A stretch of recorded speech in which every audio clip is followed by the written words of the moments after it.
आइए अब देखते हैं क्या कहते हैं नरेंद्र मोदी। माता की मेरा देश आगे बढ़ रहा है। नमस्कार, मैं हूं आपके साथ पूर्णिमा मिश्रा। अब बात नरेंद्र मोदी की। 10 दिसंबर 2011 को कच्छ कार्निवल के दौरान नरेंद्र मोदी ने कहा था कि भारत में टूरिज्म को लेकर अपार संभावना है और गुजरात अपनी मेहमान नवाजी के लिए जाना जाता है। इसके साथ ही उन्होंने ये भी कहा कि चांदनी रात में अगर कच्छ नहीं देखा तो कुछ नहीं देखा। 9 दिसंबर 1971 पाकिस्तान ने भूज हवाई अड्डे पर हमला किया था।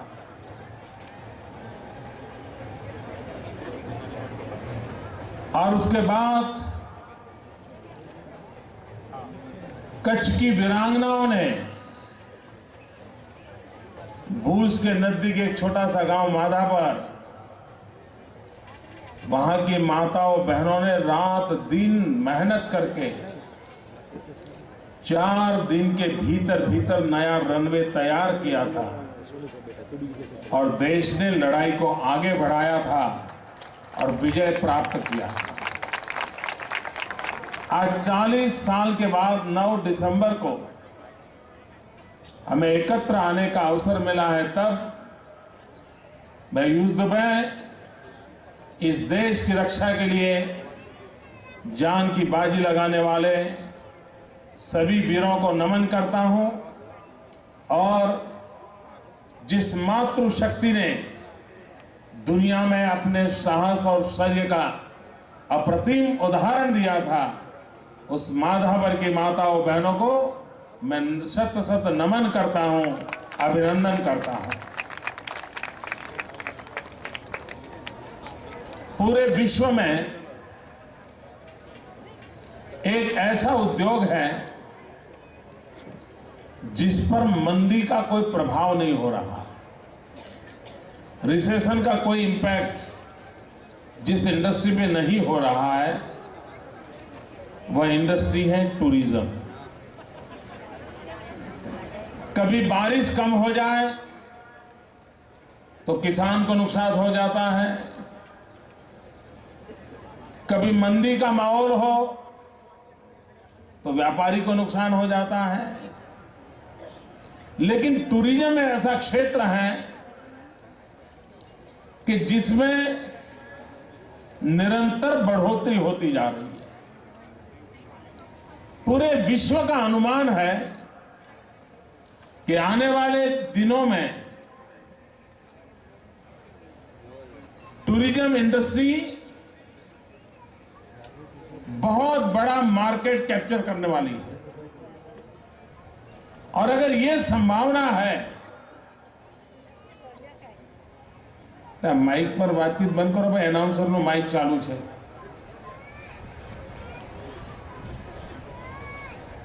इसलिए संभावना है कि इस टूरिज्म का जो विकास हो रहा है, जो उसके लिए जितनी सज्जता करेगा वो उसका लाभ उठा पाएगा। भारत में टूरिज्म के लिए बहुत संभावनाएं पड़ी हैं, लेकिन उसके बावजूद भी हाई कॉस्ट टूरिस्ट को आकर्षित करने में हमारा देश उतना सफल नहीं हुआ है। अच्छा सा अच्छा टूरिज्म के स्टैंडर्ड है high cost and low bulk. कम संख्या में लोग आए लेकिन ज्यादा से ज्यादा रुपया खर्च करेंगे। लेकिन हमारे देश का जो टूरिज्म है जिसमें ज्यादातर विश्व के मिडिल लेवल की सोसाइटी के लोग आते हैं, बहुत बड़े बल्क में आते हैं और जितनी मात्रा में आते हैं उसके सप्रमाण ही धन खर्च पाते हैं। इस स्थिति को बदलने के लिए हमने प्रयास करना चाहिए कि ये स्थिति मेंटेन रहते हुए भी हमने हाई कॉस्ट टूरिस्ट को आकर्षित करने का प्रयास करना चाहिए। गुजरात का टूरिज्म के नक्शे पर कहीं नामो निशान नहीं था। ज्यादा से ज्यादा सोमनाथ द्वारिका रिलीजियस टूरिज्म के लिए लोग आते जाते थे। इसके ज्यादा गुजरात में टूरिज्म शक्ति है, इस पर लोगों का ध्यान नहीं था। जो लोग बर्ड वॉचर्स हैं, जितनी वैरायटीज गुजरात की धरती पर उपलब्ध है, किसी एक राज्य में इतनी विविधता भरे पंखियों का समूह हिंदुस्तान के किसी राज्य में नहीं है। बर्ड वॉचर्स सबसे अच्छे टूरिस्ट माने जाते हैं, क्योंकि वो महीनों तक रुकते हैं और एक जो तय करके आते हैं कि मुझे इस बर्ड को देखना है, उसकी फोटो लेनी है।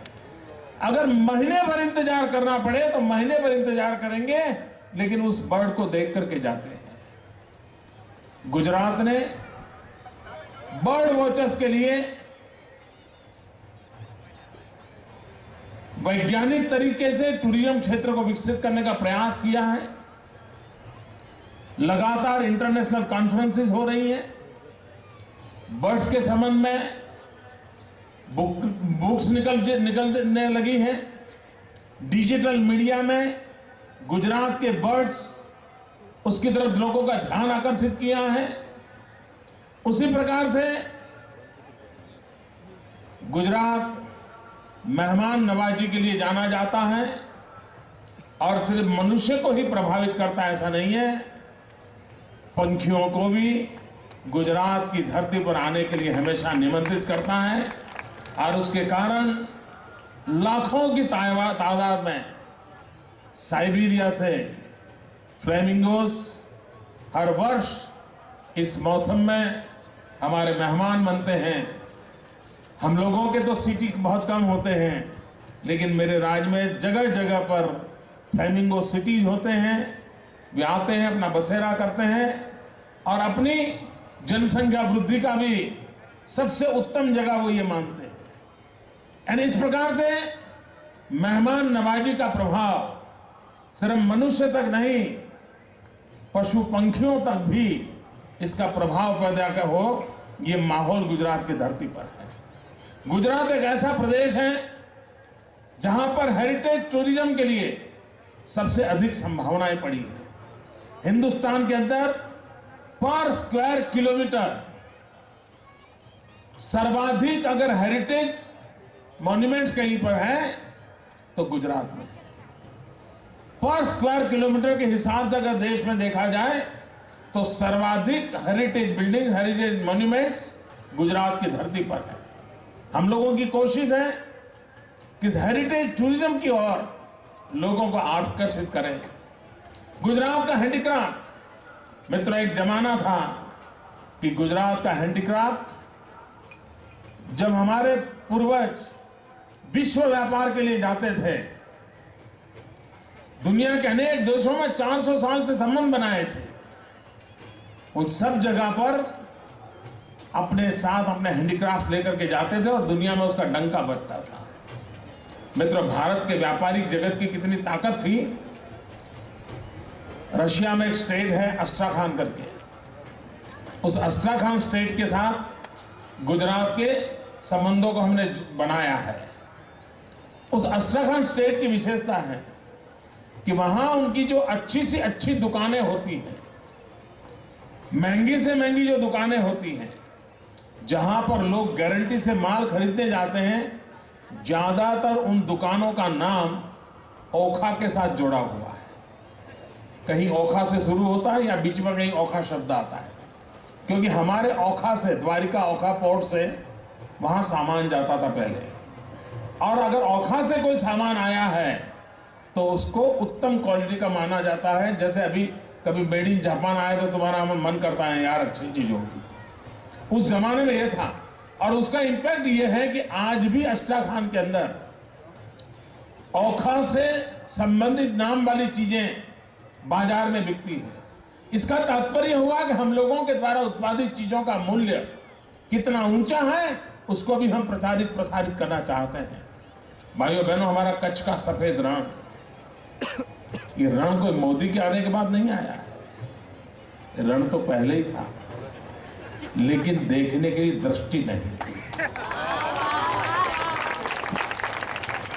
ये सामर्थ्य दुनिया को दिखा सके, ये कभी किसी ने सोचा नहीं था। लेकिन आज गुजरात जिस प्रकार से विकास कर रहा है, हमने उस नई ऊंचाइयों को पार करने के लिए जितनी ताकत ताजमहल को चांदनी रात में देखने के लिए आकर्षित करती है, उतनी ही ताकत चांदनी रात में हमारे कच्छ के सफेद रण को देखने के लिए ईश्वर ने निर्मित की। और मैं सभी यात्रियों से प्रार्थना करना चाहता हूं, मैं लड़कपन से इस रण में आता हूं, मैंने उसके सौंदर्य को भली भांति जाना पहचाना है। इस रेगिस्तान में आने का मेरा शौक हुआ करता था अपने युवा काल में, और तब तो रास्ते भी नहीं थे। रेगिस्तान की उस मिट्टी के बीच से जाना पड़ता था, और कई बार ऐसा होता था हम रास्ते से भटक जाते थे।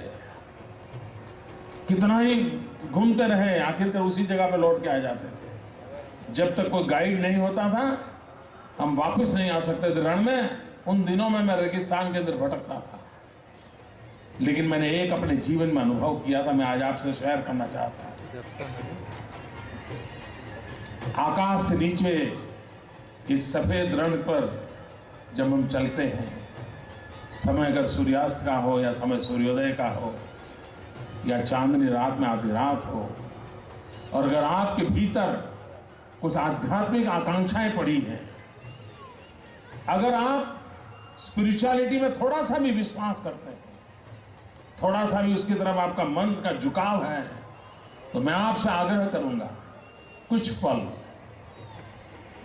मौन रह करके, थोड़ा अपने परिवार से 5-10 कदम दूर जा करके इस परमात्मा के विशाल रूप का अनुभव कीजिए।